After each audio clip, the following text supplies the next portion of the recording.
El tema que voy a predicar, de hecho, se titula ¿Por qué confinas el Evangelio? ¿Por qué confinas el Evangelio? Esta palabra confinar, aleluya, es como lo que está pasando hoy, ¿verdad? Confinar es obligar a alguien a permanecer en un lugar o encerrarlo en él. Amén. Obligar a alguien a permanecer en un lugar o encerrarlo en él. Esto significa confinar. Pablo, quien escribe 2 de Timoteo, y de hecho escribe muchas epístolas a uno de sus hijos espirituales llamado Timoteo, en esta parte que vamos a leer, él le explica sobre esto. Aleluya.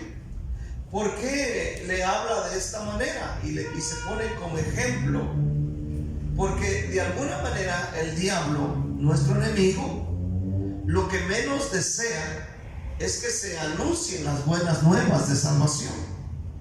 Hay una grande oposición. Aleluya. Si usted se fija, las universidades, cuando alguien se gradúan por cientos o miles en sus diferentes ramas. Pero hay pocos pastores, pocos predicadores.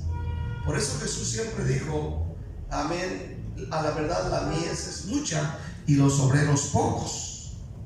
O sea, hay muchos titulados, hay abogados, hay contadores, hay médicos, hay enfermeros, hay de todo tipo, pero hay muy pocos interesados en las almas.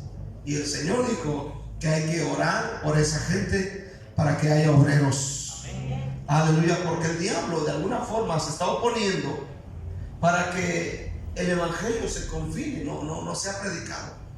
De hecho, lo que es la pandemia en esta época, una de las estrategias del diablo es esta. Y yo he escuchado, platicando con algunos hermanos, han dicho, bueno, es que el presidente ha dicho que están prohibidas las reuniones sociales, por eso es que no voy a la iglesia.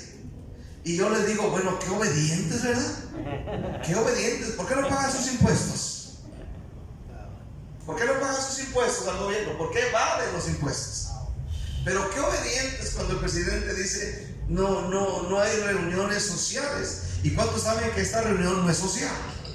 Es una reunión evangélica, una reunión para recibir la palabra de Dios. Pero de alguna forma el diablo busca que el evangelio esté confinado, esté ahí, que no se hable, que lo tengamos, pero que no se hable. Entonces yo quiero hablar sobre esto. Amén. Vamos a leer versículos 8 y 9. 2 Timoteo 2, 8 y 9. Dice: acuérdate de Jesucristo, del linaje de David, resucitado de los muertos, conforme a mi evangelio, en el cual sufro penalidades hasta prisiones a modo de malhechor, mas la palabra de Dios no está presa. Escucha bien, la palabra de Dios no está presa.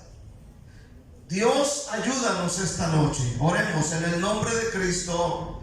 Te pedimos, Padre, que tú nos ayudes, que tú nos des gracia, entendimiento, sabiduría, de nuevo para predicar tu palabra. Nos des la unción, Señor, nos des el respaldo para que la palabra de Dios no quede confinada en nosotros, sino podamos hablarla en este tiempo de tanta necesidad. En el nombre de Jesucristo de Nazaret, yo te doy gracias, Señor. Y la iglesia dice un fuerte amén. Amén.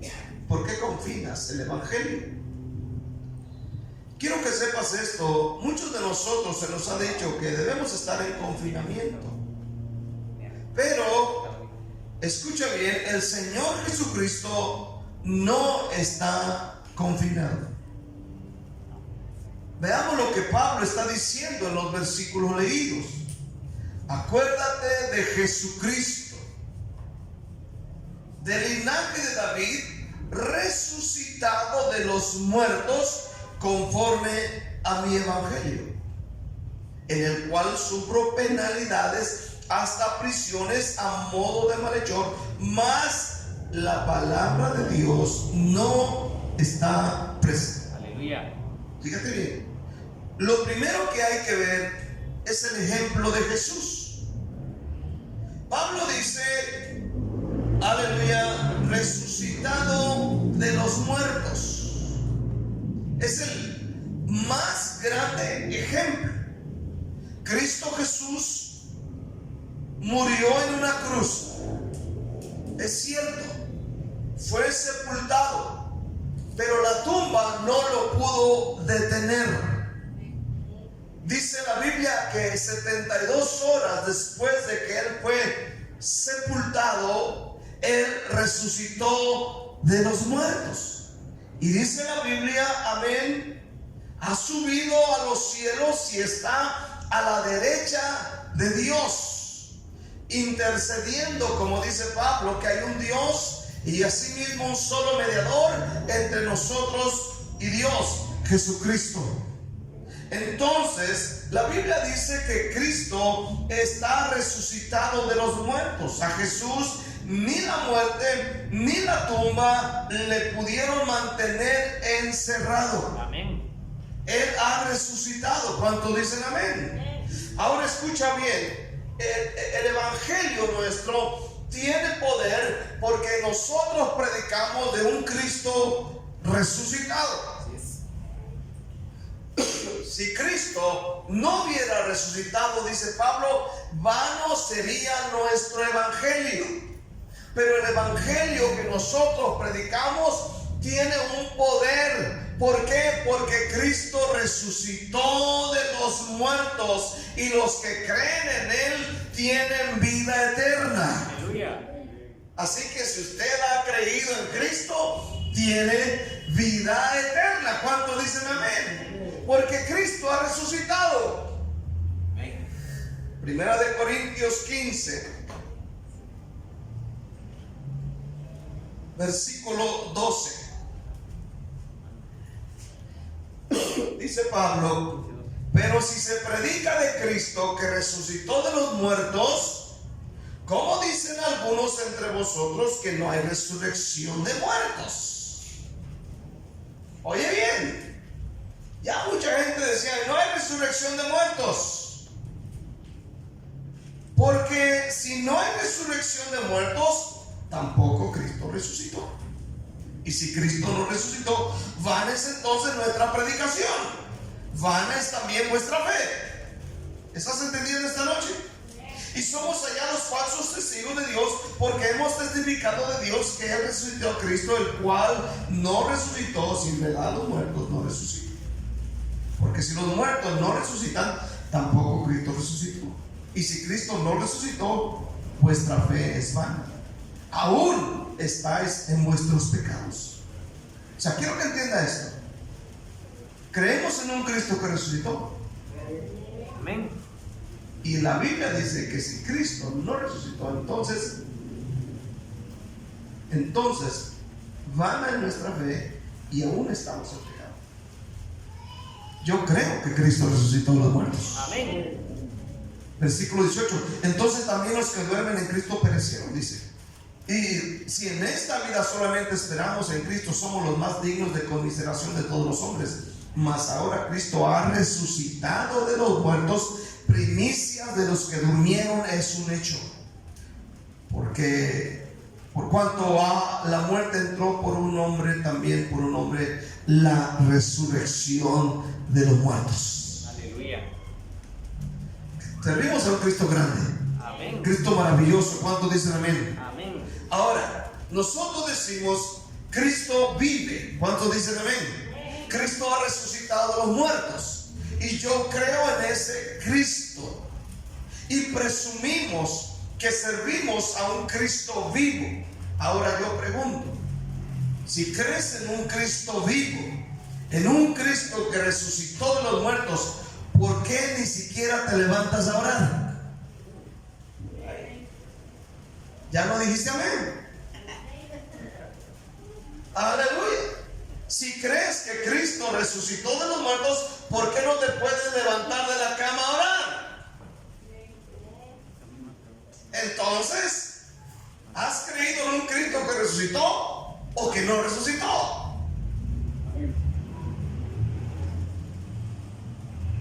Aleluya. Yo no sé si no tengas ni el poder para levantarte para buscar el rostro de Dios. Es que estoy cansado, pastor. ¿De que está cansado? De tanto chatear, de tanto mover el dedito por ahí abajo. Se desvela. Aleluya. Escucha esta noche: si Cristo vive en ti, no existe manera alguna de o para quedarse quieto. Si creemos en un Cristo vivo, no podemos quedarnos quietos. Amén. No podemos quedarnos sentados, no podemos quedarnos acostados sin hacer nada por la gente y por el reino de Dios. Hay mucha gente que necesita en este tiempo la palabra de Dios.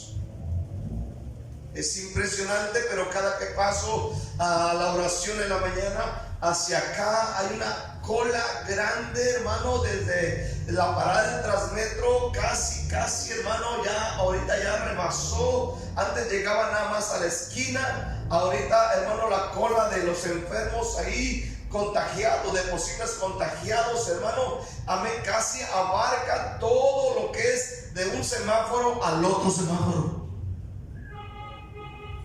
Es impresionante nada más lo que es esta área. Porque aparte hay otros centros de salud, hay otro abajo, a donde la gente va y hace filas y filas y filas. Y yo pregunto, ¿dónde están los hermanos que necesitan orar por esta gente? Aleluya.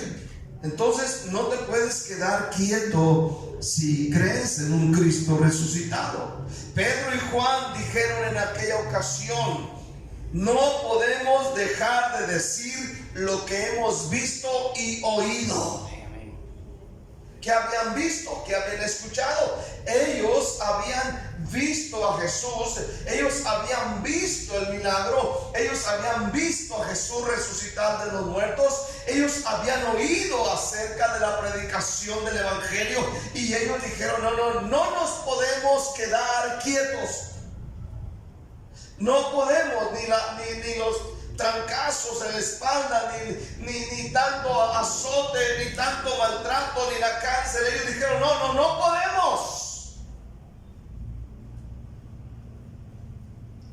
Hay muchas cosas que hacer en el reino de Dios.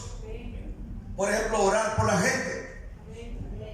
Amén. Orar por ti mismo. Tienes que aprender a orar por ti mismo. Ora por tu propia salud. Ora que Dios fortalezca tus huesos, tu sistema nervioso, tu vista, tu garganta. Amén. Que Dios te dé un buen corazón para que el corazón lata normalmente. Aleluya. Ora por ti. Ora que Dios te dé fuerza, vigor, sabiduría, entendimiento. ¿Cuántos dicen amén? Tienes que orar por ti, y para eso toma tiempo. Te deprimes, te pones triste, te pones con cólera, enojón. Amén. Ora por ti, que Dios te ayude. Y ora por otros, por tu familia. Ora por tu familia. Tienes muchos hermanos y hermanas. Tienes amigos, tienes compañeros, tienes gente a tu alrededor, tienes un jefe que necesita de tus oraciones. Dile a tu jefe cuando llegues ahí: oiga, jefe, oré por usted hoy. Y no se imagina lo que él va a sentir. Y le va a decir muchas gracias, y hasta posiblemente lo hagas llorar. Amén. Al decirle: estoy orando por ti. Oré por ti esta madrugada antes de venirme. Le pedí al Señor por tu esposa, por tus hijos, por el trabajo, por la carga que llevas. Ora por el pastor. Amén. Salud.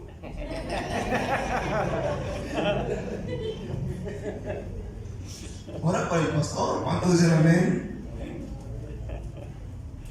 Aleluya. Entonces, ora por él. Aleluya. Ponte a evangelizar. Por ejemplo, yo veo, como dije el otro día, hay gente que usa sus estados para poner sus estados de terror. ¿Cuántos dicen amén este día? Unos estados de terror que Padre Santísimo, ayúdanos. ¿Cuántos dicen amén? Como los hermanos evangélicos ponen cada estado que, Dios mío, ponen sus canciones mundanotas ahí. Como esa que le dije el otro día, pero te vas a arrepentir por esta cruz que no te miento. ¿Sí? Una de la banda del Recodo. Diga yo, ¿qué tienen que hacer los hermanos poniendo músicas? Pero se dan sus resbaladonas. ¿Cuántos dicen amén este día?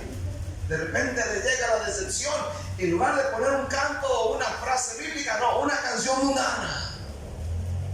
Ponen ahí a la oreja de Van Gogh o no sé qué. Amén, hay mucho que hacer. Utilizar los medios para evangelizar. Hermano, yo a veces me llegan así escritos. Yo no tengo esa habilidad de hacer esas cosas, pero a veces yo se las mando a algunos hermanos. Dije, no le hace que se van a molestar conmigo, pero no le hace que se molesten por algo que vale la pena. Yo sé que a veces los enfado y a veces veo que sí les llega y como que nomás le bajan aquí arriba. Y miren, el pastor ya envió otra vez su cosa otra vez. Amén, ya envió otra vez ese que hay que venir a la iglesia y ahí otra vez, no sabe otra. Yo sé que sí dice, y no me contesta nada porque nomás le bajan así, el pastor. Pero más vale que se enojen por algo. ¿Cuántos dicen amén? No que el rato se van a ir al infierno y van a decir, pastor nunca me dijo nada. Bueno, dice, van por su gusto. Allá que será, salúdame al diablo. Escuche bien, podemos ayudar a otros, podemos ofrendar. Hermanos, si Cristo está en ti, no solo lo presumas, haz algo por la obra de Dios. Haz algo por el evangelio, haz algo por el reino de Dios. Podemos hacer mucho. No necesitamos precisamente el dinero, pero podemos usar la oración, repartir un volante, 2, 3, involucrarse, aleluya, orar, aleluya, hacer algo por los demás. Santiago 1, 26 y 27 dice Santiago de esta manera. Dice, si alguno se cree religioso entre vosotros y no refrena su lengua, sino que engaña su corazón, la religión del tal es vana. La religión pura y sin mácula delante del Dios el Padre es esta: visitar a los huérfanos y a las viudas en sus tribulaciones y guardarse sin mancha del mundo. Entonces, el evangelio tiene que ver con siempre estar haciendo algo por los demás, ayudar a los demás. Que en tu epitafio, en el momento en que partas de esta tierra, se escriba algo de alguien ahí. Aquí está aquí yace un hermano que oró toda la vida. Aquí yace una hermana, amén, que ayudó. Aquí yace un hermano, una hermana que vivió para Dios. Que se escriba algo glorioso, algo hermoso. Santiago 4:17 dice que si sabiendo hacer lo bueno no lo hacemos, nos es pecado.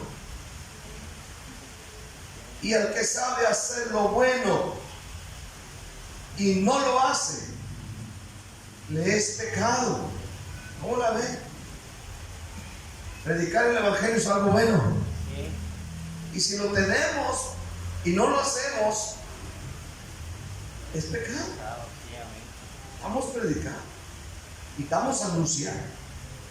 Amén. Quiero ver segundamente, el evangelio no está confinado. Pablo, cuando le escribió a Timoteo, él estaba preso, pero él hace una declaración poderosa y dijo Pablo: mas la palabra de Dios no está presa. Él decía, físicamente yo estoy preso, pero la palabra de Dios no está presa. Yo tengo problemas, pero la palabra de Dios no está presa. Es lo que Pablo decía. en el texto de 2 Timoteo 2:8, dice Pablo: acuérdate de Jesucristo, del linaje de David, resucitado de los muertos, conforme a mi evangelio, en el cual sufro penalidades, hasta prisiones, a modo de malhechor, mas la palabra de Dios no está presa. ¿Verdad que la palabra de Dios no está presa? Y desde la cárcel Pablo enseñaba. Desde la cárcel se escriben epístolas pastorales. Desde la cárcel Pablo enseña, discipula, predica. Desde la cárcel. Y desde la cárcel seguía ganando almas para Cristo. Una vez escuché al pastor Wyman Mitchell, dice que él fue a Roma, donde estuvo Pablo preso. Y dice que ahí hay unas cadenas, hay algo ahí donde estuvo Pablo preso. Pero también hay un letrerito por ahí donde dice que a pesar de que Pablo tenía las cadenas, hay un letrerito ahí que dice que aún con todo ello él ganó al soldado que lo cuidaba. Lo ganó para Cristo. Amén. Eso es algo muy tremendo, porque Pablo decía: bueno, yo estoy preso, pero la palabra no está presa. Desde ahí él predicaba, desde ahí él discipulaba, desde ahí él exhortaba, desde ahí él guiaba, desde ahí él hacía la voluntad de Dios y ganaba almas para Cristo. En el libro de Filemón, 2 hojitas adelante, Filemón 1 versículo 8, dice Pablo: por lo cual, aunque tengo mucha libertad en Cristo para mandarte lo que conviene, más bien te ruego por amor, siendo como soy, Pablo, ya anciano ahora, además prisionero de Jesucristo, dice, aleluya, de esta manera: te ruego por mi hijo Onésimo, a quien engendré en mis prisiones. Ahora Pablo da testimonio en esta epístola sobre ganar a un alma, a un hombre llamado Onésimo. Oiga bien, Pablo era un ganador de almas. Pablo ganaba gente para el reino de Dios, aún en su condición.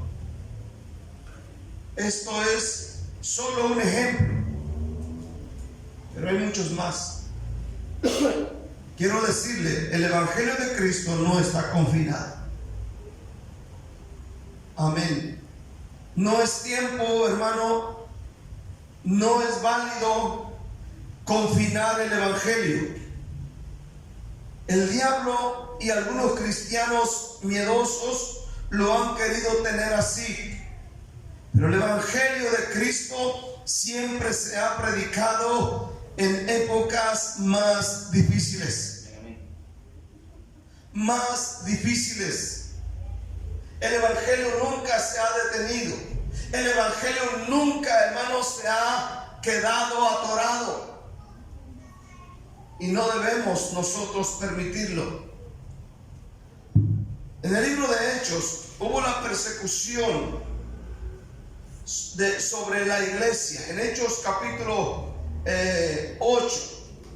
Usted conoce muy bien esta historia. Y dice la palabra de Dios, Hechos 8:3: y Saulo asolaba la iglesia, entrando casa por casa, arrastraba a hombres y a mujeres y los entregaba en la cárcel. Oiga bien, versículo 4: pero los que fueron esparcidos iban por todas partes anunciando el evangelio. ¿Qué anunciaban? El evangelio. Anunciaban a Cristo. ¿Y cómo era la situación? de persecución, de dificultad, de problemas. Amén. Aleluya. Versículo 25. De ahí mismo dice la palabra de Dios. Y ellos, habiendo testificado y hablado la palabra de Dios, se volvieron a Jerusalén, y en muchas poblaciones de los samaritanos anunciaban el evangelio. En el capítulo 12, versículo 24, dice de esta manera, 12:24, pero la palabra del Señor crecía y se multiplicaba. Hechos 16, versículo 32. Amén. Escucha esta noche. Y le hablaron la palabra del Señor a él y a todos los que estaban en casa. El evangelio del Señor Jesús se predicaba en tiempos de dificultad. ¿Puedes entenderlo este día? No guardaron sus Biblias, no guardaron las enseñanzas, no dijeron hasta aquí terminamos. No, sino lo contrario. Hermano, no guardes la Biblia. ¿Cuántos me están oyendo este día? No guardes la Biblia. Amén. No la arrumbes, que no se empolve, que se desempolve. Habla de Jesús, no tengas miedo, no tengas temor.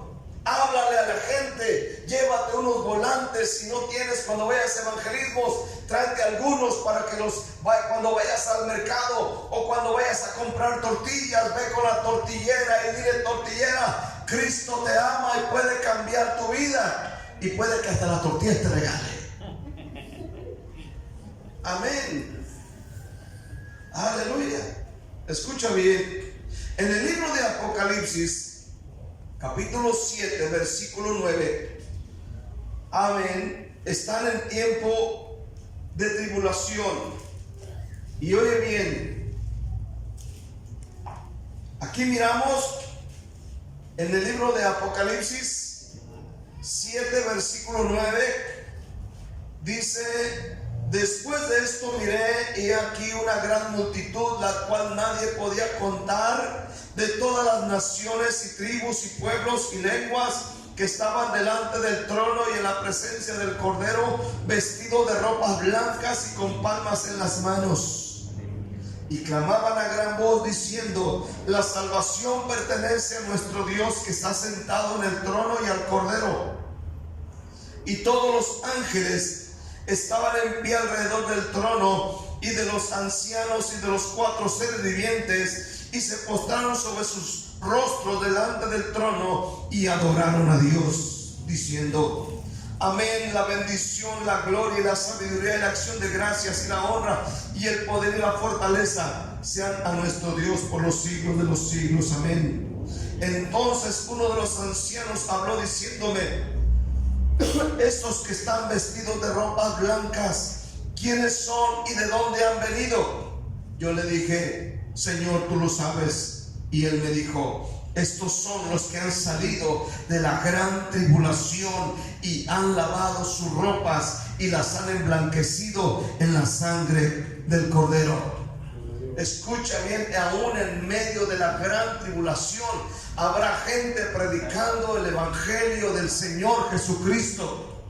¿Por qué? Porque el evangelio no está preso. El evangelio no le debemos confinar. ¿Cuánto dicen amén? Aún en los peores momentos habrá personas predicando el evangelio de Cristo Jesús. Y es lo que debemos hacer tú y yo. Hoy escuchamos acerca de la pandemia, escuchamos de los peligros, escuchamos que la cepa, escuchamos que la otra cepa y que viene otra cepa. Hermano, en esta noche escúchame bien, el evangelio no tiene que ser confinado, tiene que ser predicado, tiene que ser anunciado sin temor alguno, sin temor. Amén. Y si nos han de matar, que sea por eso y no por andar de manos largas o de adúlteros. ¿Cuántos dicen amén este día? Amén. no por andar ahí de vago con otra señora, cerrándole el ojito y como dijo el hermano anoche, con el ojo alegre. Aleluya. La iglesia primitiva, los apóstoles, ninguno de ellos confinó el evangelio, aún en tiempos más críticos. Amén, lo predicaron. Quiero ver terceramente, ¿por qué causa confinas tú el evangelio? Podríamos tener millones de razones. La lluvia, que parece que va a llover, que me dio un poquillo de gripa. Si me mojo me voy a enfermar. Estamos muy preocupados y no digo que no te preocupes, hay que cubrirse, hay que cuidarse. ¿Cuántos dicen amén? Hay que estar atentos a estas cosas, pero no confines el evangelio. Amén. Pretextos y excusas puede haber muchas. Amén. ¿No ve que estamos en cuarentena? Amén. Hermano, sea o no cuarentena, el evangelio debe estar siendo anunciado, debe ser predicado. Usa tus redes sociales, no tengas miedo. Si te bloquean, que te bloqueen. Cuando dicen amén este día? No le hace que te bloqueen. Espérame, amigo, no le hace. Pero haz algo. Haz algo. Haz algo. Ponlos a pensar con lo que tú escribes. Mándales un WhatsApp. Dile, si no te arrepientes, te vas a ir al infierno. Dígales. Si no te arrepientes de tu pecado, porque yo sé cómo andas, dígale la neta ahí. ¿Sabes qué? No te arrepientes, te vas a ir al infierno. Amén. Yo sé cómo vives tu vida, sé quién eres. La Biblia dice así, así, así. Amén. Póngale ahí. Haga algo por ellos. Póngalos a pensar. Si se ponen miedosos, no le hace que se pongan miedosos. Pero gloria al Señor que tú lo predicas. Amén. Hermano, no es tiempo de discutir, de dormir. Es tiempo de orar, es tiempo de predicar la palabra de Dios. ¿Sabes por qué? Porque el tiempo se nos acaba. Un ejemplo, nada más. Apenas amanece y ya está oscureciendo al ratito. ¿Te has fijado en ese fenómeno? Que apenas amanece y ya está oscureciendo al ratito. Te acuestas y parece que nomás le haces así y ya amaneció. ¿Te acuerdas? Por ejemplo, los hermanos de este lado y de acá para acá. ¿Se acuerda que antes cuando venía el cumpleaños se nos hacía eterno? Híjole, hermano. No, hombre, los días se nos hacían largos, las semanas, y te acordabas que el 30 de julio, para allá iba a ser tu cumpleaños, y no, hombre, hermano, tardaba en llegar el 30 de julio. Hoy no, hermano. Hoy no. Hoy, escuche bien, apenas pasó Navidad y, hermano, ya vamos sobre Navidad otra vez. Ya vamos. Apenas cumplió años y como que se está saboreando el pastel, y como que todavía cuando llega el otro todavía tiene el saborcito del pastel. El tiempo ya está encima. Es una profecía cumpliéndose. Los días acortándose. Vaya a Romanos, por favor, y aquí terminamos. Romanos 13. Romanos 13. Yo me estaba acordando el otro día bueno, casi ya no me acuerdo, ¿no? Pero cuando era niño, ¿cuánto dicen amén este día? ¿Verdad? Cuando era niño, cuando era niña, ¿se acuerda usted, hermana? Jugaba con muñequitas. Aleluya, amén. Jugaba usted con muñecas y ¿se acuerda de esa muñeca de trapo que tenía, amén? Sin un brazo ahí. Aleluya, y se gozaba jugando. Los que ya tienen mi edad, ¿se acuerdan cuando jugaban al trompo, las canicas, la pelota ahí? Aleluya, ya llovió, gloria al Señor. Pero parece que fue ayer. Parece que fue ayer. Y ahora vas al espejo y no, hombre, las arrugas del pelo, otros tan pelones, aleluya, las orejas empiezan a ser aguadas. ¿Cuántos dicen amén? Entendí. Caminas y las orejas ya. Aleluya, todo empieza a aguadear. Va al espejo y dice: ay, Dios mío, ese no soy yo. Romanos 13, versículo 11 y 12 dice: y esto conociendo el tiempo, que ya es hora de levantarnos del sueño, porque ahora está más cerca de nosotros nuestra salvación que cuando creímos. ¿Crees a esta palabra, hermano? Nuestra salvación está más cerca que cuando creímos. Dice: la noche está avanzada y se acerca el día. Desechemos pues las obras de las tinieblas y vistámonos de las armas de luz. Andemos como de día honestamente, no en glotonerías y borracheras, no en lujurias y lascivias, no en contiendas y envidia, sino vestidos del Señor Jesucristo, y no proveáis para los deseos de la carne. El tiempo se acaba. El tiempo se acaba. El ministerio de la evangelización no es un trabajo de algunos, es un ministerio de todo cristiano. Amén. Es un ministerio de todo hijo de Dios. Es un ministerio que el Señor nos dice cada día: predica mi palabra, anuncia mi palabra, anuncia mi palabra. Pablo dice: mas la palabra de Dios no está presa. Amén. No confinemos el evangelio. Vamos a hablarlo. ¿Cuánto dicen amén? Amén. Vamos a predicarlo. Vamos a orar. Vamos a hacer la voluntad de Dios. Hermano, amén. Yo sé que son tiempos peligrosos por lo que está pasando, pero tenemos que predicar el evangelio. Utilicemos todos los medios habidos y por haber. Haga buen uso de sus redes sociales. No solamente los utilice para chismear, aleluya, o andar viendo a ver quién hace cosas buenas y el que no hace cosas. No, utilícelo para cosas buenas. ¿Cuántos dicen amén? Haga buen uso de eso y Dios lo va a bendecir. También salga a evangelismos, también haga la voluntad de Dios. Ore a Dios por salvación de otros. Ore por los resbalados. Los resbalados, que son multitudes de ellos, son grandes multitudes de personas resbaladas de la iglesia, que ya no asistan a los templos, que están más fríos que un témpano de hielo. Amén. Y están perdidos. Los resbalados están perdidos. Necesitan volver a los pies de Jesús, como el hijo pródigo. Amén. Denle un aplauso al Señor en este